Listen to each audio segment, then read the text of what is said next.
Buen día, en esta clase hablaré sobre compatibilidad tisular. Mi nombre es Eduardo Choluián, soy profesor de Inmunología de la Facultad de Medicina de la Universidad de Buenos Aires.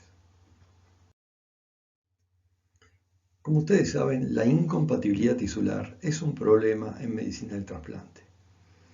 La respuesta inmune que se genera contra un halo injerto va a llevar a una disminución de la sobrevida del injerto en los trasplantes de órganos sólidos o, por ejemplo, al desarrollo de una enfermedad de injerto contra huésped en el trasplante de médula ósea. Pero no tenemos que olvidarnos que además el trasplante de un halo injerto nos puede llevar a fenómenos de sensibilización que inducen la producción de anticuerpos aloreactivos contra moléculas de lo que llamamos sistema HLA o antígenos leucocitarios humanos.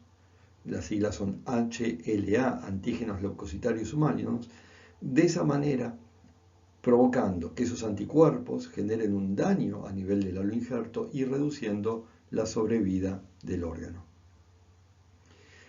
El riesgo de rechazo de un tejido incompatible va a depender de distintos factores, pero uno de los factores más importantes es el grado de disparidad genética entre el donante y el receptor con respecto a estas moléculas de HLA. Pero también puede haber otras moléculas involucradas, además de las moléculas de HLA.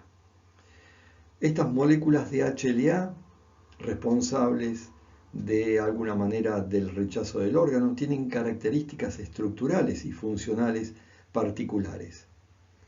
Están codificadas por genes presentes en un locus que denominamos complejo mayor de histocompatibilidad. Y estas moléculas tienen una función. La función es la de presentar antígenos para que esos antígenos sean reconocidos por los linfocitos T. Por lo tanto, el objetivo de las moléculas es la presentación antigénica para la inducción de una respuesta inmune eficiente o incluso para la inducción de la tolerancia central y periférica. No nos tenemos que olvidar que además de la presentación antigénica, estas moléculas interactúan con otras moléculas presentes sobre células que llamamos natural killer. Esas moléculas con las cuales interactúan las moléculas de HLA se denominan KIR. La interacción de estas moléculas de histocompatibilidad clásicas con KIR inhiben la activación de las células natural killer, evitando la activación y la capacidad citotóxica de las natural killer. Por último, tenemos que recordar la existencia de asociaciones que existen entre las moléculas de HLA con determinadas enfermedades autoinmunes y enfermedades de hipersensibilidad. Acá en el esquema vemos la existencia de dos tipos de moléculas de HLA, las que llamamos moléculas del complejo mayor de histocompatibilidad de clase 1 y las de clase 2. Las de clase 1 están presentando péptidos a los linfocitos TCD8 y las de clase 2 presentan péptidos a los linfocitos TCD4 para que tanto CD8 como CD4 se puedan activar frente a antígenos específicos reconocidos por los receptores T. Una de las principales características del complejo mayor de histocompatibilidad es su alto grado de diversidad. Este complejo se ubica en una región del cromosoma 6 en humanos, cromosoma que contiene alrededor de 1900 genes y 170 millones de pares de bases, pero tan solo 220 genes y 4 millones de pares de bases corresponden a lo que llamamos HLA. No hay que olvidarse también que están presentes en esta región moléculas que pertenecen al sistema inmune que no pertenecen al sistema de HLA. Creo que ya les mencioné entonces que este sistema es un sistema con alto polimorfismo y las variantes de los genes se llaman alelos. La región de HLA, como les dije también, se puede dividir en tres regiones. La región 1, clase 1, la región 2, clase 2, la región 3, clase 3. En los humanos, las moléculas de histocompatibilidad de clase 1 se van a denominar HLA-A, HLA-B, HLA-C, en tanto que las moléculas de histocompatibilidad de clase 2 son las que reconocemos como HLA-DR, HLA-DP y HLA-DQ. A aquellas moléculas del complejo mayor de histocompatibilidad que presentan un alto grado de polimorfismo, los llamamos moléculas de histocompatibilidad clásicas. Pero también dentro del complejo mayor de histocompatibilidad se van a localizar losis que codifican paralelos con bajo polimorfismo. A estas moléculas que no corresponden a las clásicas las vamos a llamar moléculas no clásicas. Y reconocemos como moléculas de histocompatibilidad no clásicas a las moléculas HLA-G, HLA-E, HLA-F, que codifican para moléculas de histocompatibilidad de clase 1, mientras que HLA-DM y HLA-DO codifican para las moléculas de clase 2. Además de los losis mencionados, dentro del complejo mayor de histocompatibilidad también están presentes genes ubicados en esta región que llamamos clase 3, que codifican para otro tipo de proteínas, por ejemplo, las subunidades de proteosoma, LMP2, LMP7, los transportadores de péptidos antigénicos TAP1 y TAP2. Proteínas estas dos, las TAP1 y TAP2 y los de proteosoma, que participan en el procesamiento antigénico por la vía que llamamos vía endógena o biosintética de presentación antigénica en el contexto de las moléculas de clase 1. Además, también encontramos otras proteínas dentro de lo que es los genes del complejo mayor de histocompatibilidad, otras proteínas del sistema inmune, como por ejemplo proteínas del complemento C4, el factor B, el C2 y las citoquinas como TNF-alfa y TNF-beta. Bueno, creo que ya les mencioné hasta el hartazgo el tema del alto polimorfismo de las moléculas de histocompatibilidad y de esas variantes de los genes que se llaman alelos. Pero no solo existe un alto polimorfismo, sino que también el sistema de HLA tiene como características presentar poligenismo y también codominancia. Entonces, entendiendo el alto polimorfismo, el poligenismo y la codominancia, comenzamos a entender la dificultad para poder encontrar dos individuos que tengan el mismo HLA y que sean completamente compatibles. Al grupo de genes codificados dentro del complejo mayor de histocompatibilidad se los denomina haplotipo, y el haplotipo se hereda en bloque, de tal manera que un individuo heterocigoto hereda el paterno y también el materno. También les mencioné la codominancia, de tal manera que las células del organismo expresan el haplotipo heredado tanto de la madre como del padre, de ambos progenitores. De esta manera, todas las células del organismo expresan 6 moléculas de clase 1 clásicas, 3 de origen paterno, 3 de origen materno, mientras que las células de origen mieloide, además de las de clase 1, también expresan moléculas de clase 2, 6 moléculas de clase 2, 3 de origen materno y 3 de origen paterno. A veces se pueden presentar recombinaciones que originan un haplotipo diferente a los paternos, pero esos eventos son raros, ya que la frecuencia de recombinaciones meióticas están en el orden del 1% entre losis homólogos maternos y paternos del complejo mayor de histocompatibilidad. Acá ven la estructura de las moléculas de histocompatibilidad. Las moléculas de clase 1 son glicoproteínas de transmembrana heterodiméricas. Las de clase 1 están formadas por una cadena alfa y una cadena beta 2 microglobulina. La cadena alfa, que tiene un peso molecular entre 44 y 47 kilodalton, está codificada por los losis HLA-A, HLA-B y HLA-C. La cadena beta 2 microglobulina no es polimórfica y se encuentra codificada en el cromosoma 15.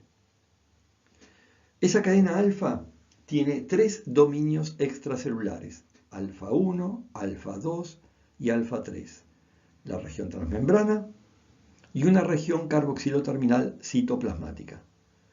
La cadena beta 2 microglobulina, que se llama cadena ligera, también se llama cadena ligera, tiene un solo dominio de inmunoglobulina y se une a las diferentes cadenas alfa de las moléculas de histocompatibilidad de clase 1. Del análisis cristalográfico se puede ver cómo los dominios alfa 1 y alfa 2 se pliegan formando una plataforma de 8 hojas antiparalelas, y sobre esa plataforma se ubican dos estructuras alfa hélice, uno que pertenece al dominio alfa 1 y otro al dominio alfa 2, para formar una hendidura que es donde se va a ubicar el péptido que va a ser presentado al linfocito T, que va a ser reconocido a su vez por el TCR.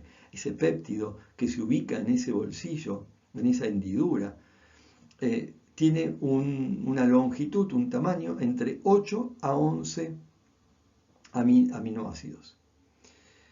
Ese péptido proviene, en las de clase 1, de la vía de procesamiento antigénico que llamamos vía endógena o biosintética para ser presentado a los linfocitos TCD8.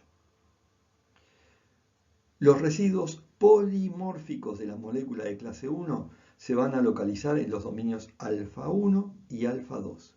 Por lo tanto, estas diferencias polimórficas van a permitir que cada alelo pueda unir y presentar péptidos específicos. El dominio alfa 3, en cambio, se pliega como un dominio de inmunoglobulina para unirse de manera no covalente con la cadena beta 2 microglobulina. Además, el dominio 3 permite la unión o tiene un sitio de unión para la cadena alfa del correceptor CD8 del linfocito T. Ahora bien, analicemos las moléculas de clase 2. ¿Qué es? También es una glicoproteína de transmembrana heterodimérica. En este caso, formado por la unión no covalente de una cadena alfa y una cadena beta. En este caso, la cadena alfa tiene dos dominios extracelulares, alfa 1, alfa 2, que presentan polimorfismo, en tanto que la cadena beta, que también tiene dos dominios extracelulares, beta 1, beta 2, presentan un polimorfismo aún mayor. Los dominios alfa 1 y beta 1 se van a plegar formando una plataforma de 8 hojas beta antiparalelas. Sobre esa plataforma se va a ubicar dos estructuras en alfa hélice.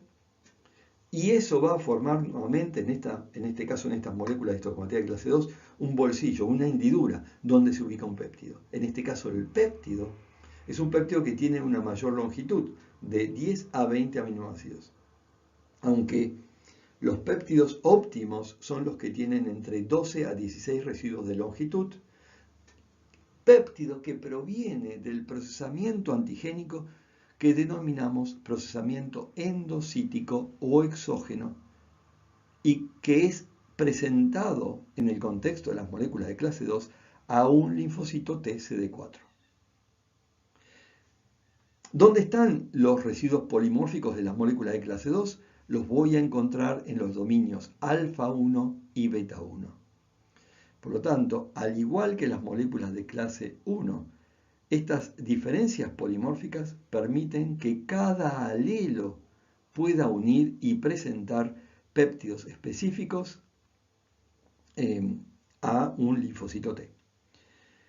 Por otro lado, los dominios alfa 2 y beta 2 se pliegan, forman un sitio de unión para el correceptor del linfocito TCD4. Tanto la cadena alfa como la cadena beta van a estar codificados por genes A y B ubicados en la región 2 del complejo mayor de histocompatibilidad. En los seres humanos, las moléculas del complejo mayor de histocompatibilidad de clase 2 Como les dije, correspondían a HLA de R, de P y de Q. Ahora, si quieren ver la mayor variabilidad, fíjense en los gráficos que están en el inferior de la diapositiva. Ahí pueden ver que existen regiones mucho más variables, regiones hipervariables. Para la molécula HLA DRB1, esas regiones hipervariables las voy a encontrar en las posiciones aminoácidas que van del 25 a 40 y del 65 a 80. O sea, posición 25 a 40, 65 a 80. Esas son las regiones blanco de los métodos de tipaje utilizados para definir los polimorfismos en el ADN mediante la técnica del PCR, o sea, reacción en cadena de polimerasa. Un dato importante es que para DQ y DP, ambas cadenas alfa y beta son polimórficas.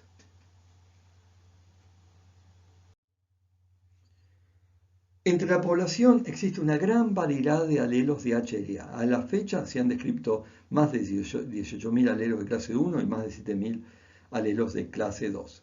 Este alto polimorfismo me va a llevar a diferentes especificidades de unión de péptidos por diferentes alelos que de esta manera van a contribuir a presentar diferencias en la respuesta inmune entre un individuo y otro individuo. De esta manera, estas diferencias que uno tiene en los alelos y la capacidad de poder alojar péptidos diferentes, me está hablando del papel que tienen estas moléculas en presentar y por lo tanto desarrollar una respuesta inmune. O sea, el papel que tienen en la susceptibilidad a ciertas enfermedades y también en el rol que tienen en el trasplante de órganos. Tengan en cuenta que todos los complejos formados en las células presentadoras de antígeno halogénicas van a ser consideradas extraños para el huésped y que el cambio de un simple aminoácido puede resultar inmunogénico y ser el blanco de acción de la respuesta inmune para el rechazo de un órgano. ¿Dónde se expresan estas moléculas? Bueno, las moléculas de clase 1 están expresadas en la mayoría de las células somáticas en el hombre.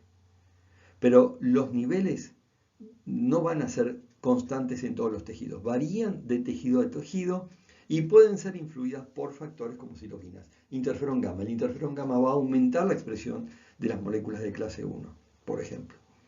Las moléculas de clase 2, en cambio, tienen una expresión mucho más restringida. Se van a expresar en las células presentadas de antígenos profesionales, llamando células presentadas de antígenos profesionales a los linfocitos B, monocitos, macrófagos, células dendríticas. Podemos ver en cuanto a cantidad de moléculas de clase 2 que existe en la superficie celular más expresión de HLA-DR que de HLA-DQ que de HLA-DP. En algunas circunstancias especiales, como por ejemplo puede ser un rechazo de un órgano, se pueden encontrar moléculas de histocompatibilidad de clase 2 en sitios donde normalmente no los encontramos, como por ejemplo el territorio vascular, endotelios vasculares o en algunos epitelios. Pero hay otros epitelios en donde es normal encontrar clase 2, como por ejemplo en el epitelio tímico. ¿Se regula o no se regula la expresión de clase 2? Sí, se regula por citoquinas. También puede aumentar la expresión de clase 2 frente a determinadas citoquinas o incluso por interacción célula-célula. La denominación de los diferentes antígenos de HLA fue establecida inicialmente al principio en base a la utilización de un método de identificación serológico. Ese método serológico consistía en utilizar diferentes sueros que podían detectar diferentes especificidades de antígeno. A esos se los denominó serotipos. A esos antígenos se los denominó serotipos porque eran detectados por el método serológico. Acá pueden ver los diferentes antígenos de HLA y su gran variación serológica que podemos encontrar en la superficie celular. Fíjense que diapositiva dice continúa, continúa, continúa, porque hay muchos más de los que se muestran acá. Ahí vemos para clase 1, A, B, C, para clase 2, DR y el de Q en esta diapositiva. Y en DR vemos algunas que están al final, que es el DR 51, 52 y 53, que están codificados por genes DRB, que es diferente a los que están codificados por DR1 y DR18. Se ve también desde el DQ1 a DQ9. Ahora bien, así como existe una variación serológica importante, también existe una variación molecular. Cada uno de estos antígenos están codificados por alelos en los genes y puede haber varios alelos que codifiquen para un mismo antígeno. Repito, puede haber varios alelos que codifiquen para un mismo antígeno. Esto se debe a que los alelos difieren en muy pocas posiciones que serológicamente los puedo reconocer como un único antígeno específico. Un ejemplo de esto es el antígeno A2 de HLA-A, el antígeno A2. Este antígeno A2 es el más diverso de todos los antígenos de HLA y encontramos más de 800 alelos para el antígeno A2. En esta diapositiva simplemente les pongo la gran diversidad, para que vean la gran diversidad con respecto a las moléculas de HLA. Vemos la presencia de más de 11.000 alelos para clase 1, 3.920 para clase 2. Abajo se puede ver que el gen más diverso es el HLA-B con 4.358 alelos que codifican para más de 3.000 proteínas. Es importante aclarar que la diversidad que generalmente uno está tipificando no es toda esta diversidad, es mucho más restricta. Con respecto a clase 2, el DRA, que codifica para la cadena alfa, solo tiene 2 proteínas. Pero el DRB tiene más de 1.500 proteínas diferentes y le siguen el DQB y el DPB con bastante diversidad. Entonces acá podemos ver la gran diversidad de alelos, como también la diversidad génica, la diversidad haplotípica, que la vamos a ver con el desequilibrio del ligamiento, que es un concepto que lo voy a explicar en las siguientes diapositivas. La nomenclatura de HLA es muy complicada. En este caso estamos viendo la nomenclatura molecular, en donde se ven distintos casos. Acá en el ejemplo tengo al HLA-A, que representa el gen al cual el alelo pertenece, seguido por un asterisco. Después tengo un número que corresponde al antígeno, o sea, en este caso sería el serotipo A2. Le sigue otro campo separado por 2 puntos, seguido por 3 dígitos, que representan los diferentes alelos que codifican para distintas proteínas. Después tenemos otros campos que definen variaciones del intrón, que no generan diferencias a nivel de la proteína, a nivel aminoácido de la proteína. Y por último tengo una letra que me va a indicar cambios en la expresión, que en este caso, en este ejemplo, está indicado con la letra N porque define alelos nulos, es decir, alelos que no son expresados en la superficie celular y nos está indicando que no los tenemos que tener en consideración cuando hacemos la compatibilidad tisular. Fíjense en esta diapositiva. En esta imagen vemos la región de clase 1, en donde podemos ver HLA, HLA-B y HLA-C. Si prestan especial atención, van a ver que los genes de HLA-B están muy cerca de los genes de HLA-C. La consecuencia de esta proximidad entre ambos genes es que muchos antígenos de HLA-B van a estar asociados a HLA-C, demostrando lo que llamamos un fuerte desequilibrio de ligamiento. En estudios de poblaciones se han demostrado que ciertas combinaciones de alelos se van a heredar juntos mucho más frecuente de lo esperado.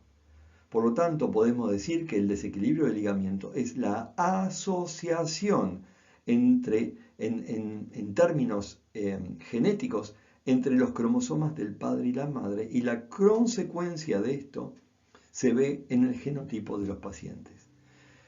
Como ejemplo, podemos poner el B35. El 93% de los pacientes con B35 sabemos que van a ser CW4. Y el resto de los pacientes estarán asociados a otros alelos como por ejemplo C12. Este desequilibrio del ligamento, este fenómeno, llamado desequilibrio del ligamento, varía con la población, varía con la etnia e incluso a veces puede variar entre grupos de población de una misma etnia. Este fenómeno no ocurre con HLA, que está mucho más alejado, que puede tener muchas recombinaciones en el medio. También fíjense, en este gráfico se pueden ver genes no clásicos como HLA-E, G y F, y la presencia de pseudogenes, que son genes que no se expresan. También se pueden ver acá en este gráfico de región de clase 1. Acá vemos la imagen 2, la región de clase 2. En esta imagen se pueden ver también los genes que codifican la molécula de HLA-DR para la cadena alfa y beta. Y por ejemplo vemos el gen HLA-DR-A1 que codifica para la cadena alfa del DR y varios genes que codifican para la cadena beta, como el DRB1, DRB4, DRB5, DRB3. Ahora bien, para DQ también tenemos dos genes que codifican para la cadena alfa y dos genes para la cadena beta. Lo que se ve es que DQ alfa y DQ beta 3 están cerca uno del otro y también están cerca del HLA-DR, mostrando un fuerte desequilibrio de ligamiento entre estos dos genes. En este caso podemos pensar la posibilidad o intuir la posibilidad de asociaciones entre ciertos genes de DR a otros antígenos de DQ. Vamos a dar un ejemplo. Del 100% de los pacientes que expresan DR4, el 60% tendrá DQ8, el 39% será DQ7 y el 1% restante tendrá DQ4.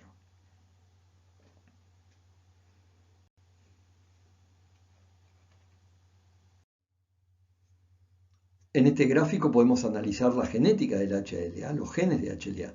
En este caso los de clase 1, se ve que en el caso de clase 1 vemos un gen clásico en donde vamos a ver que consta de 8 exones, incluyendo por delante del primer exón un péptido. La transcripción de este gen va a dar lugar a un ARN mensajero y la traducción de este mensajero en una proteína de 340 aminoácidos. Los exones 2, 3 y 4 codifican las regiones extracelulares alfa 1, alfa 2 y alfa 3, respectivamente. Y la mayor variación polimórfica la voy a localizar en las secuencias que codifican a los aminoácidos 60-100 del dominio alfa 1 y 150-200 del dominio alfa 2. Cuando uno hace la tipificación, analiza los exones 2, 3 y 4, que son los más variables y que están señalados en el gráfico. Los otros, por ejemplo, el 5 va a codificar a la región transmembrana, el 6 y el 7 y el 8 me va a codificar la región citoplasmática. ¿Qué pasó con beta 2? Que no está acá marcado, porque beta 2 es una proteína no polimórfica que presenta, como le dije, una estructura de dominio inmunoglobulina y se codifica por fuera del complejo mayor de histocompatibilidad. Beta 2 no tiene transmembrana, no posee una región de transmembrana y se mantiene unido por su interacción con los dominios alfa 1, alfa 2 y alfa 3. ¿Y cuál es la función de beta 2? La función es estabilizar la estructura de la molécula de histocompatibilidad de clase 1. Acá analizamos la organización génica del HLA de clase 2, de la molécula histocompatible de clase 2. La dividimos en sus regiones, de R, de P y de Q, y vemos que en la región de R hay un solo gen que codifica para la cadena alfa, el HLA-DRA, y 5 genes que codifican para la beta, HLA-DR, B1, B5. También hay 4 pseudogenes que son el HLA-DR, B6, 7, 8 y 9. No todos los genes HLA-DRB están presentes en todos los haplotipos. De tal manera que algunas combinaciones son específicas de haplotipo porque pueden ocurrir varios reordenamientos dentro de este locus. Recuerden que el DR alfa no es variable y se asocian con diferentes cadenas DR beta. Por ejemplo, el DRB1 codifica con los antígenos DR1, 2, 3, 4, 5, 6, 7, 8 hasta el 18. Pero los DR51, 52 y 53 se encuentran con algunos haplotipos particulares. Por ejemplo, el DR52 tiene DR3, DR11, DR12, DR13 y DR14, pero no están en pacientes que tienen un DR1 o DR2. Para simplificar esto, ¿cuál es la importancia de esto? Es poder inferir el tipo de HLA de un donante y tomar una decisión si uno acepta o no acepta a algún donante. Las regiones HLA de Q y de P, cada una de ellas tienen 2 genes para la cadena alfa y 2 para la cadena beta. Así tendríamos el HLA de QA1, de QA2, de QB1, de QB2, de PA1, de PA2, de PB1 y de PB2. Los productos de cada de los genes, por ejemplo, de QA1 y de QB1, se van a asociar y me van a formar el HLA de Q. De manera análoga, el de PA1 y el de PB1 se asocian y me van a formar el HLA de P. A mí me interesan las porciones variables, entonces yo veo que hay 2 exones, el 2 y el 3, que codifican para los dominios alfa 1 y alfa 2. Después tengo un cuarto exón que va a codificar para el péptido de conexión y los dominios transmembrana y citoplasmático. En el caso del gen de la cadena beta es muy similar, excepto para el dominio citoplasmático, que contienen 2 o 3 exones codificantes. El polimorfismo de estos genes, ¿dónde los voy a encontrar? En el exón 2, que es responsable de codificar la estructura de la unión al péptido. Entonces, ¿qué tipificamos? En este caso, para el clase 2, tipificamos o vamos a mirar, a buscar los exones 2 y 3 que van a codificar para las cadenas alfa 1 y alfa 2, más variables en DQ y en DP, y para la cadena beta, los dominios beta 1 y beta 2 para los genes DRB, DQB y DPB. Repito entonces, vamos a tipificar los exones 2 y 3 que van a codificar para las cadenas alfa 1 y alfa 2, y para la cadena beta los dominios beta 1 y beta 2 para los genes DRB, DQB y DPB. Otro punto a tener en cuenta en cuanto a la estructura de las moléculas de HLA es con respecto a los epítopes de HLA. Los epítopes de HLA son diferentes a los epítopes expresados por microorganismos como bacterias y virus, ya que en este caso, en bacterias y virus, los epítopes antigénicos serán completamente nuevos para el individuo que es infectado. En cambio, los epítopes de HLA son las diferencias que se pueden encontrar entre la molécula de HLA del donante y del receptor. En este ejemplo vemos una secuencia aminoácidica entre A1 y A2. Si el receptor es A1 y el donante es A2, la mayoría de la secuencia proteica será compartida entre el donante y el receptor, y podemos encontrar unas muy pocas diferencias que en el gráfico aparecen marcadas en rojo. Por lo tanto, en este caso solo habrá chance de generación de respuesta inmune o humoral, producción de anticuerpos, para las regiones en las cuales se ven las diferencias antigénicas. Lo otro que tenemos que tener en cuenta es el lugar donde se encuentran. Como estos epítopes se encuentran en lugares específicos en la molécula, la producción de anticuerpos se verá afectada según la ubicación del epítope. Si el epítope está poco expuesto y se ubica en el fondo del bolsillo, el epítope va a estar mucho más cubierto, y al no estar tan expuesto, la chance que tengo de generar anticuerpos contra ese epítope es mucho menor. Por lo tanto, resumiendo, podemos concluir que es importante conocer las diferencias antigénicas, así como también la localización de los epítopes. Yendo a los métodos de tipificación, ¿cómo puedo tipificar a los antígenos HLA? Existen metodologías serológicas y moleculares.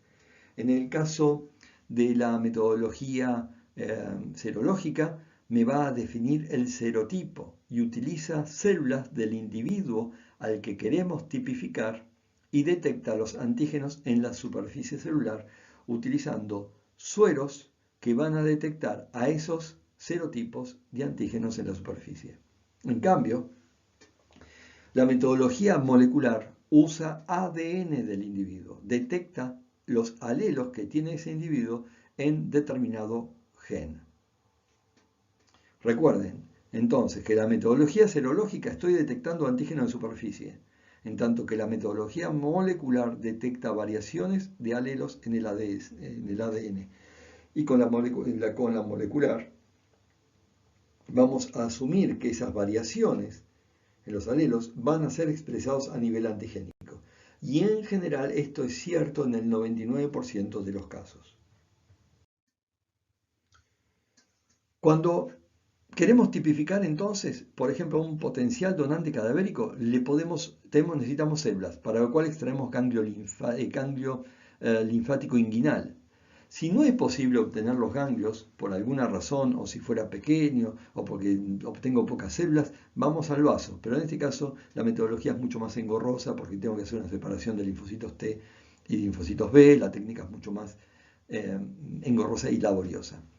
Entonces el tipaje también lo puedo hacer en sangre periférica, pero tengo que tener en cuenta si el donante ha sido o no transfundido. Si el donante ha sido transfundido, el tipaje no lo puedo hacer utilizando sangre periférica. Con estas muestras, en donde obtengo las células, obtengo los linfocitos viables para hacer las determinaciones serológicas, las pruebas que después vamos a ver que llaman pruebas de crossmatch, y la extracción del ADN para hacer el tipaje HLA por técnicas moleculares. Tengan en cuenta que para las pruebas serológicas es importante hacer un recuento celular. Es importante comprobar la viabilidad de la muestra y ajustar la concentración celular. Una vez realizado, montamos esas células en placas de tipaje, que se llaman placas de Terasaki para clase 1. Adicionamos a eso la suspensión de linfocitos mediante jeringas de Hamilton. En esas placas van a estar los distintos antisueros y o anticuerpos monoclonales dirigidos frente a distintas especificidades de HLA. Después de la incubación de los anticuerpos con las células del donante, agregamos complemento de conejo y más tarde se agrega un colorante vital o un fluoróforo.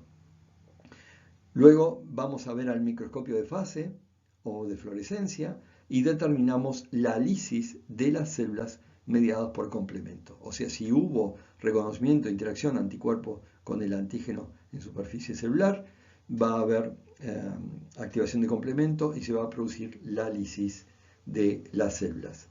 En la figura se ven las células del paciente en verde expresando el antígeno HLA-A1 y HLA-B57. En este caso el suero reconoce al antígeno B57, fija el complemento, provoca la lisis celular, se tiene la célula con un colorante vital.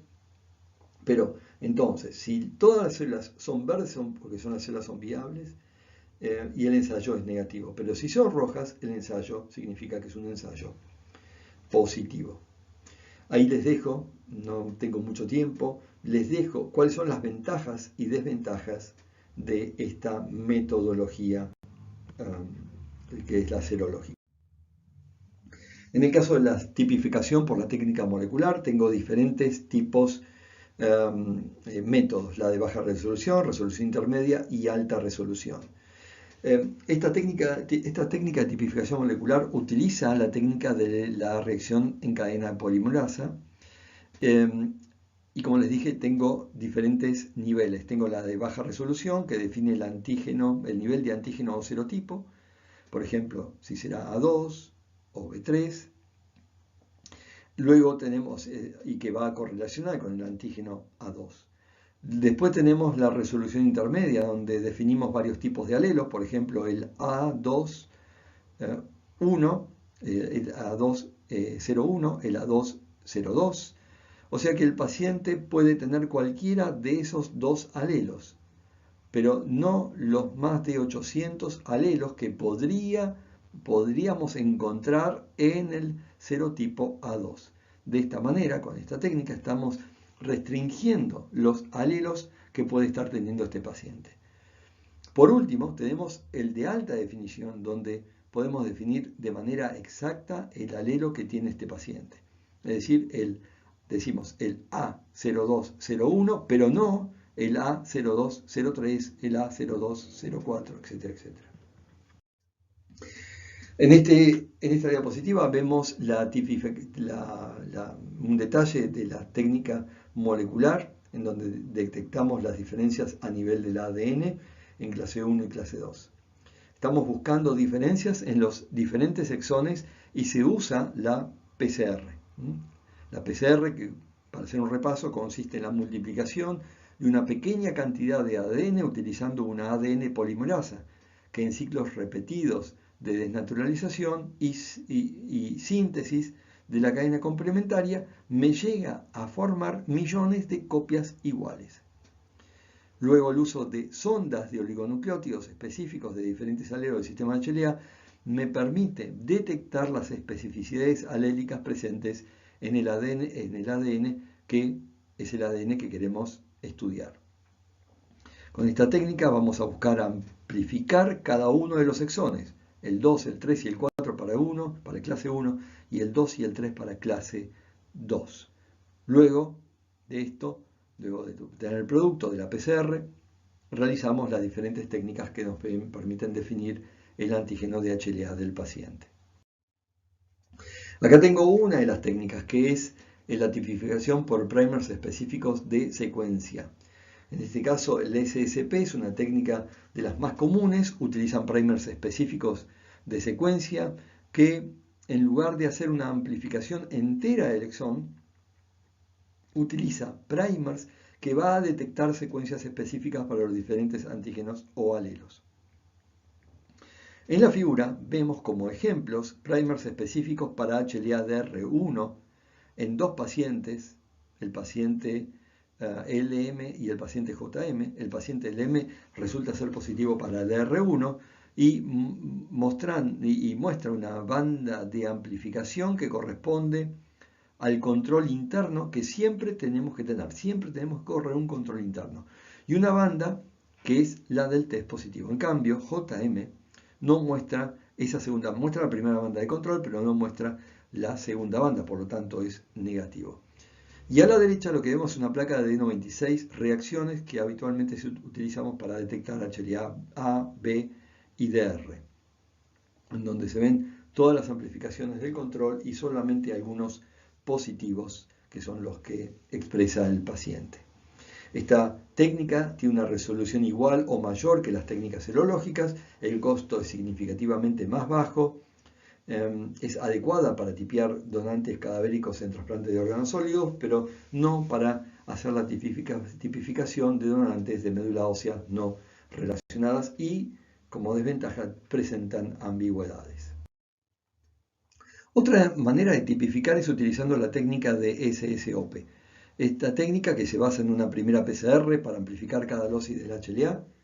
Después lo que se va a hacer es una hibridización con sondas marcadas específicas para cada alelo. Es una técnica que tiene alta resolución, es posible detectar homocigosis, es adecuada para la tipificación de donantes cadavéricos, pero la interpretación es compleja debido a la reactividad cruzada entre sondas y a que la detección de determinadas combinaciones de alelos producen patrones similares. Es una técnica laboriosa porque hay que hacer marcaciones para cada uno de estos grupos de pacientes. Pero hay una variante que es utilizando el Luminex. En este caso, las sondas se van a incorporar a diferentes perlas y estas perlas se pueden poner todas juntas en un tubo y leer en un aparato que se llama Luminex, que nos va a dar la reactividad de las sondas con los exones amplificados. La ventaja es que podemos testear muchas de las sondas en un mismo tubo. En general es un tubo para clase 1 y otro tubo para clase 2. Acá les muestro la tipificación con Luminex, y el Luminex en realidad está basado en el uso de una mezcla de esferas de polietileno marcadas con la combinación de dos fluorocromos. Los dos fluorocromos, permite crear una suspensión de hasta 100 esferas que las puedo identificar cada una de ellas individualmente por un color diferente. Estos colores los puedo leer en el Luminex. Ahora bien, cada una de estas esferas y puedo identificar individualmente con colores diferentes, van a poder estar asociados con un tipo de sonda y cada sonda va a estar asociado a un antígeno. En este gráfico, por ejemplo, se ve el grupo de sondas asociados a A3 y otro grupo de sondas asociado a B57. Después el programa de Luminex va a separar estos grupos de sondas y calcula la intensidad de reactividad de cada una de estas sondas y nos da un promedio de intensidad de fluorescencia o intensidad de fluorescencia media, o MFI. Así es como se ve un gráfico de tipificación por Luminex, en donde en abscisas están las diferentes perlas y en ordenadas está el MFI, la intensidad de fluorescencia media. Las bandas que aparecen en rojo son sondas muy positivas. Y una vez que el programa analiza el patrón de sondas positivas o negativas, nos va a tirar la tipificación del paciente, que en este ejemplo es HLA-A1, HLA-A3, B35, C4, C7 y B57. Por último vemos la secuenciación. Es una técnica de máxima resolución, ideal para detección de homocigosis. La interpretación es automatizada, es una técnica muy costosa. Necesito el secuenciador automático de ADN. Y en estos casos lo que usamos el producto de amplificación de los exones y secuenciamos cada uno de los exones por separado. El programa de secuenciación me va a permitir unir y analizar la información que tengo del exón 2, 3 y 4 y nos va a decir el tipo de tipificación. Cuando uno hace la secuenciación, muchas veces se puede encontrar con varias combinaciones que se llaman ambigüedades. En este ejemplo, el paciente puede tener el alelo 1 o el alelo 2, que es DQB10301, DQB10302, o también otras combinaciones. Pero para poder resolver esas ambigüedades, lo que se hace es, se usan otras metodologías que me ayudan a definir el resultado, como por ejemplo el SST, que nos ayuda a eliminar combinaciones y carbonos con una única combinación posible. Acá les dejo una tabla en donde están cada una de las técnicas que acabamos de mencionar, cuáles son las ventajas y desventajas de cada una de ellas. Ahora bien, nosotros podemos preguntarnos cuándo usamos técnicas de baja resolución y cuándo de alta resolución. A ver, los diferentes tipos de trasplante tienen distintos requerimientos de tipificación. Por ejemplo, en trasplantes de pulmón, riñón, corazón, podemos llegar al nivel serológico o de baja resolución. Pero en trasplante de médula ósea no hay otra que hacer una tipificación de alta resolución, llegando al nivel de alelo que tienen variaciones en la secuencia aminoacídica. Hasta acá les dejo un resumen de lo que hemos visto y los conceptos más importantes que ustedes tendrían que tener en cuenta hasta este punto de la clase. Pero me queda decirles que cuando uno busca la compatibilidad entre donante y receptor, también tiene que tener en cuenta que previo a hacer el trasplante uno tiene que saber si ese individuo está sensibilizado o no frente al donante, al órgano del donante. Es decir, si tiene ya anticuerpos preformados que genere o que pueda generar un rechazo de tipo hiperagudo.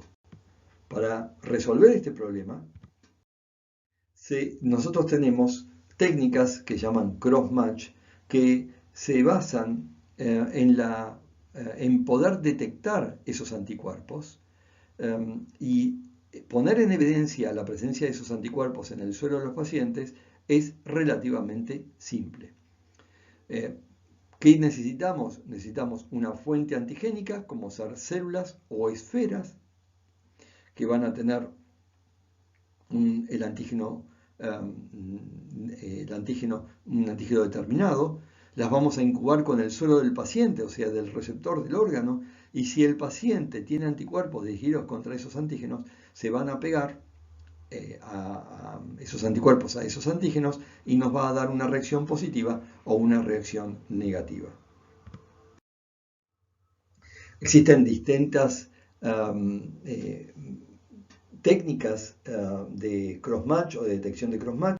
Ha evolucionado esto, en donde inicialmente se hacía por CDC, citotoxicidad dependiente de complemento, luego pasó a una citotoxicidad dependiente de complemento pero ampliada, luego pasamos a la ELISA, citometría de flujo, y terminamos con el Luminex. En este caso, los ensayos de Luminex son los que se utilizan en la actualidad, que me sirven para detectar anticuerpos. En tipificación describimos bastante lo que era el Luminex, así que ahora lo que les voy a comentar es, en este caso, en la detección de anticuerpos. En este caso, las esferas van a tener pegados antígenos HLA que cuando se ponen en contacto con el suero de un paciente que tenga anticuerpos anti-HLA específicos, se va a unir, y eso lo voy a poner en evidencia con un segundo anticuerpo antiinmunoglobulina marcado con un fluorocromo. Con el Luminex voy a poder estudiar todas las esferas que tienen determinados antígenos HLA en un mismo ensayo. El láser rojo va a identificar la esfera y el láser verde me va a dar una medida de cuánto anticuerpo tengo pegado a la esfera. Esta metodología me permite estudiar hasta 95 pacientes a la vez. Existen dos tipos de crossmatch: crossmatch final contra panel con crossmatch final contra dador. El crossmatch final contra panel se realiza para identificar la reactividad del suero del paciente que está en lista de espera y que va a ser trasplantado. ¿Contra qué van a interactuar esos anticuerpos presentes en el suero del paciente? Contra los antígenos de HLA más frecuentes que está en la población donde vive ese paciente. Basado en ese ensayo se clasifican los receptores con un índice reactivo de panel, o PRA. Cuanto más elevado es el PRA, más amplia es la gama de antígenos del HLA reconocido y más difícil le va a hacer a ese paciente poder conseguir un donante compatible para el trasplante. O sea que el PRA me indica la probabilidad de lograr el trasplante. Un 20% de PRA significa que el receptor puede resultar crossmatch positivo con un 20% de los donantes. El crossmatch final contra dador es cuando realmente yo ya tengo un dador. Se utilizan o se analiza la presencia de anticuerpos en un suero histórico del paciente, el que haya dado el PRA más alto, un suero actual de los últimos 3 meses y el suero pretrasplante del día previo al trasplante. Esas 3 muestras son testeadas contra linfocitos del donante con el objeto de poder poner en evidencia la existencia de anticuerpos a los reactivos. Los estudios que uno puede hacer por Luminex los podemos dividir en aquellos que me permiten detectar anticuerpos y aquellos que me permiten detectar especificidad.